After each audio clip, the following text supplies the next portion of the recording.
ദേവന്നു ഇതാണ്ടോ നമ്മുടെ ഗീതു. അപ്പോൾ ഹേ ഗൈസ്, നമ്മളിന്ന് പറവൂർ വന്നാക്കണേ ഉണ്ട്. അപ്പോൾ ഞാൻ വീട്ടിൽ നിന്ന് വന്നതിൻ്റെ പിറ്റേ ദിവസം തന്നെ ഇവള് വാന്ന് പറഞ്ഞു. ഞാനിവിടെ വീട്ടിൽ വന്നിട്ടുണ്ട്, നീ എപ്പോഴെങ്കിലും ഫ്രീ ആകുമ്പോൾ വീട്ടിലോട്ട് വാന്ന് പറയല്ല.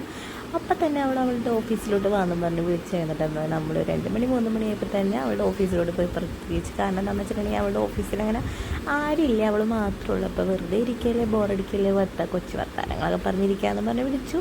നമ്മൾ നേരെ പറവൂർക്ക് വന്നു. ഇതൊക്കെ നമ്മൾ ജനിച്ച് വളർന്ന നാടാണ് കേട്ടോ. നമുക്ക് പറവൂർ എന്ന് പറയുമ്പോൾ കോളേജിലൊക്കെ പഠിക്കുമ്പോൾ ഒന്നും പറയണ്ട, ഓർക്കാൻ തന്നെ വയ്യ. ഓർക്കുമ്പോൾ ഒരു നെസ്റ്റാൾജി ഫീലാണ് കേട്ടോ. അങ്ങനെ ഇതാണ് കേട്ടോ അവളുടെ ഓഫീസ് എന്ന് പറയുന്നത്. അതിൻ്റെ അടുത്ത് തന്നെയാണ് നമ്മളൊരു വീട് പോലെയൊക്കെ തന്നെ ഉണ്ട്. അതുകൊണ്ട് നമുക്ക് എവിടെ വേണേൽ റെസ്റ്റ് എടുക്കാനൊക്കെ നല്ല അത്യാവശ്യം സ്ഥലങ്ങളൊക്കെ ഉണ്ട്.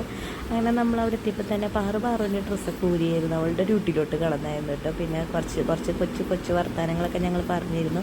അവളുടെ കല്യാണം കഴിഞ്ഞിട്ടില്ല കേട്ടോ. നമ്മുടെ ഗ്രൂപ്പിൽ കല്യാണം കഴിയാനായിട്ട് അവൾ മാത്രമേ ഉള്ളൂ.